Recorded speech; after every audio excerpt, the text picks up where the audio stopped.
wanted to take the opportunity to reflect on the idea of the differences between witchcraft and Wicca. And this is by no means actually a new topic.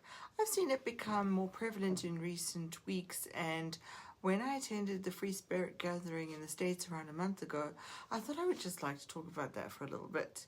Now, for those of you who might not know, there has been an interesting trend where, at least definitely since the explosion of social media, but it's probably existed much longer than that, where witches have tried to classify themselves.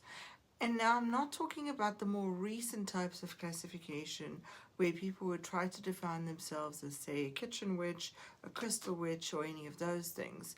Those are very subjective definitions, and not all people who practice witchcraft and Wicca would consider defining themselves in that way. But what I'm talking about is where people would like to try and classify themselves as either a witch or someone who practices Wicca.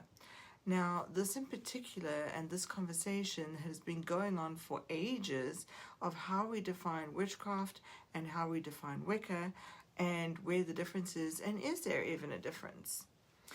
Now, the thing that I find interesting about terminologies and words and how this specifically applies to this topic is that inherently when we use words, they have their own power.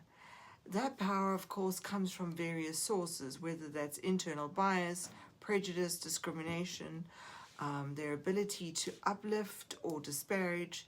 The power of words and terminologies is often learned from social, political, or cultural environments that you find yourself in. The thing is that when we are using words like Wicca, witchcraft, or even pagan, these words have very specific connotations depending on the context that they're used in. So, for example, let's say I am using these words in a presentation in a general audience in North America. It's likely that I'm going to receive some mixed responses that will be based on the audience themselves, because the societal programming and whatever that they tend to be embedded in. And often there are negative connotations with the word witch, pagan, and witchcraft. And possibly because they've only ever been experienced to these connotations through the dominant religion of Christianity in the States, and the negativity that has been applied to the term of witchcraft. But if you have those that have had some religious studies background, their tolerance and understanding for the words might be slightly different. But even academically speaking, nobody can agree on exactly what these words or terminologies actually can be defined as. And in scholarly works, often these definitions are actually left up to the author to define, and they will explain how they use it in their specific context. Now, for the longest time, I've written about and talked about how I think that terminologies and words should actually be defined by the people that use those terminologies and words in those specific social circles. Now, for a while, amongst some of our initiates in our traditions, there's also been conversations about how we define ourselves and what words we use to describe that. Now, I think it's made especially difficult by the fact that in our traditions, we are at least not dogmatic. So even within our traditions or our branch of witchcraft, some of us may identify as Wiccans, and others may say that we practice the religion of witchcraft. Now, recently I attended a talk by Gavin Bone and Janet Farah at the Free Spirit Gathering, and they briefly touched on the concept of the definition of these words like Wicca, witchcraft, witchy, and witch, and witcher. Now, my academic interest was really piqued because I've been digging into the etymology of the word, and I've actually addressed this in some of my other videos where I've explained this a bit more. So I don't want to go into that again, but if you want to watch those, I'm going to put a link below so that you can go back to those videos and have a look at those. Anyway, I was really interested to know what Gavin and Janet had to say on the topic.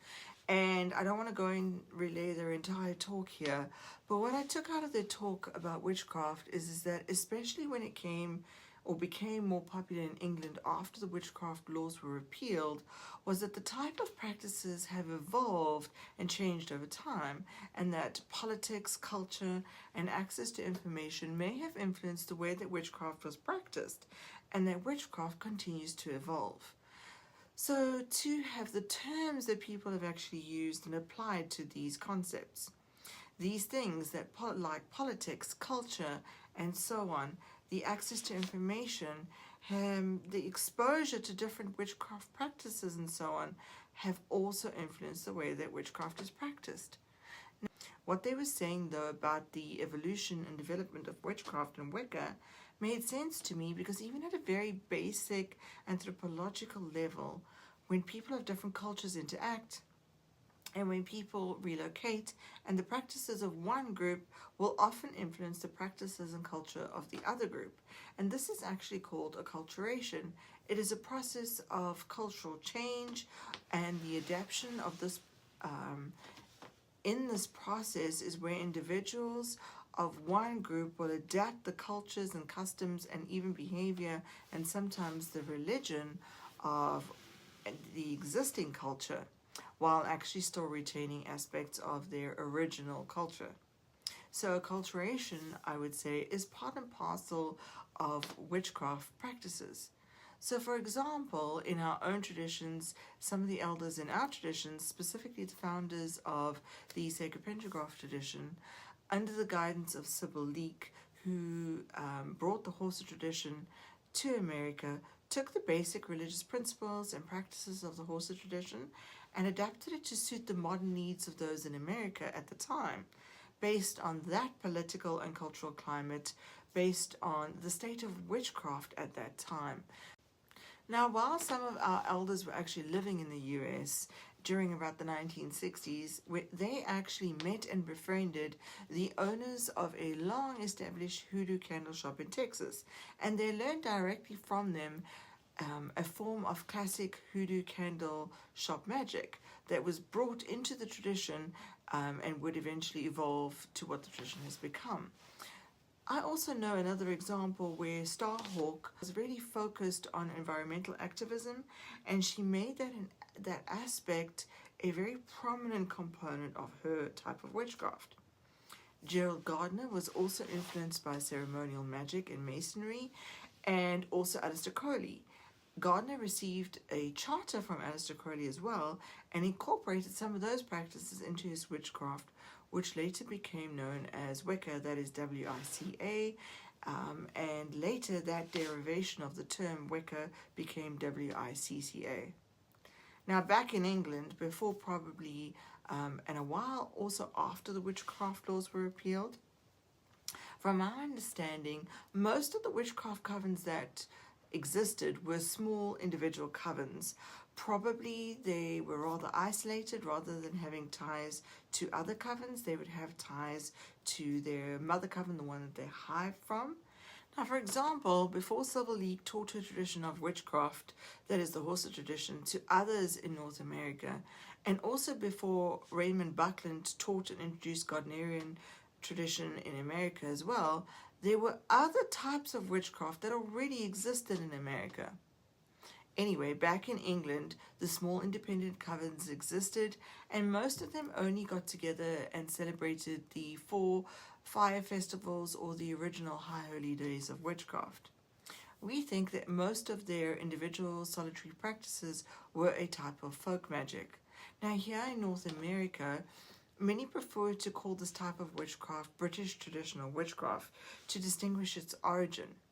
It's a term that developed in the US and is still mainly used in North America and also actually in South America. In Britain, it's rarely ever used at all. Anyhow, some of the ritual formats of the ceremonial style and the ritual liturgy probably developed and evolved after witchcraft became more open. I also know that our own elders in our traditions have encouraged the evolution of our practices, and we're certainly not a stagnant tradition.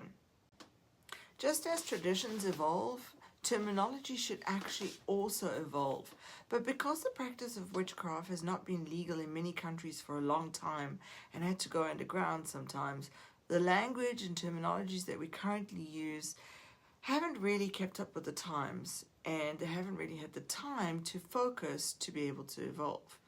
Now, even the idea of witchcraft as a tradition is actually a fairly new phenomenon. So to our knowledge, prior to the type of witchcraft that I practiced coming to North America, witches were simply trained and initiated into a witch coven. The concept of belonging to a specific tradition actually only came much later. And essentially the concept of defining so many tradition labels is much more of a North American trend. The same, I think, goes for the terminologies used to describe witchcraft. There's been a huge debate for probably as long as I can remember, where people will talk about the differences between being a witch and being a Wiccan. Some have said that the practices of witchcraft are not inherently religious, and this may of course depend on the actual person who is describing their own practices. Which begs the question, what really determines what is considered a religion? Now, according to many scholars, a broad definition of the term religion would be a specific foundational set of beliefs and practices generally agreed upon by numbers of persons with a belief in supernatural powers, say a god or many gods. In other words, those who practice a particular religion have a definition of their religion and can describe what their religious practices look like. They can also tell you what codes of behavior they adhere to as adherents of that particular religion. That is, people who adhere to a religion will have very specific modes of behavior. They will perform ritual in a particular fashion according to their own beliefs, which are codified in, say, their tenets, their commandments, perhaps their axioms, precepts, creeds, and so on. They will enact daily rituals, greetings, personal practices, prayer, devotions, even proper hygiene that is consistent with their beliefs. Now, if a person adheres to a particular religion or a specific religion, a person's views and beliefs may actually affect their entire way of being. I would actually go as far as to say that even their morals, their values, their principles, which may not specifically be encoded in their religion, will be affected by their specific religion. So when we look at Wicca or witchcraft as a religion, what you will find is that the fundamental beliefs and practices of different types of Wiccans are not actually the same. This is where things get way more complex, because when people say that they follow the religion of Wicca, and I would like to use that term in the broadest sense possible as a categorization, Wicca, and specifically in North America, is considered by many adherents and government organizations as well as a type of religious classification. Now, of course, what many people fail to understand is that Wicca has evolved as a term, and nowadays the term Wicca might actually categorize or be categorized as a group of religions, and these religions may fall somewhere on a spectrum, similar to, say, example, Christianity, because there are so many different varieties of Christianity. They vary anywhere from Jesuits and Orthodox Christians all the way through to evangelicals. Now, if you were to use the lens of religious studies to examine these Christian denominations, you will actually find that there are barely any similarities between their base belief systems and practices. And I would say that that is similar to the religion of Wicca. Because even though some of us will broadly classify ourselves as being Wiccan, I think that the definition is very lacking. And again, there is no universally agreed upon term. In general, we tend to use that term because it's at least gives people a clue as to where we fall in the sense of religious classifications. That would be accepted by legal and government organizations in different countries. In my previous analogy, when I was talking about being Wiccan, and when I said that we generally categorize ourselves as such, but of course this may not really provide enough information on the actual practices and beliefs. Now, this is actually the crux of what I wanted to share with you today, and that is that specifically in North America, we have almost this obsession with categorizing people and things. We use categories as a type of shorthand that'll help to inform us of where something fits or what sort of grouping things belong to. So when you have a religion that is not mainstream like witchcraft, with all the centuries of misconceptions and misunderstandings, and sometimes right down to even prejudice and discrimination, it's probably easier to lump ourselves into these broad categories, which actually really only works on paper or for legislative purposes or legal purposes, or for the sake of a shorthand categorization. Now, actually, I think that we are doing ourselves rather a large disservice when we try to put ourselves neatly into this particular category for the ease of reference of others. But in reality, it's actually also difficult to go ahead and change that, because we are a fairly new religious system that keeps evolving, and it tends to be more convenient to be able to use a brief word. Now, this is not only limited to those of us who belong to traditions, or even for those people who tick off the tick box of Wiccan or pagan on many intake forms and letters. Many of us actually aren't pagan, depending, of course, how you want to define pagan. But some people also who identify as witches may not even be religious Wiccans. So I know, for example, that Sybil Leek, when she started writing her books, she would refer to our tradition, to the one that I belong to, as the religion of witchcraft, or she would often refer to it as the old religion. And I would say that most probably this was because the term Wicca started to gain some traction in the United States, and people were more easily able to understand that generic term or that religious grouping or category that it belonged to. Now, this is a rather much more complex topic, and it's one that cannot be summed up into a few short paragraphs or whatever. But what I wanted to say is that if you really wanted to know what a specific term means, like Wicca or witchcraft, then it's really good for you to go ahead and ask that person themselves what it means to them and how they would like to identify. Because Wiccans technically may not be traditional initiatory witches. As usual, I really love to hear your comments, so please feel free to post them in the comments section below. And let's discuss this. Let's hear what you have to say on the topic. I hope you all are well, and blessed be.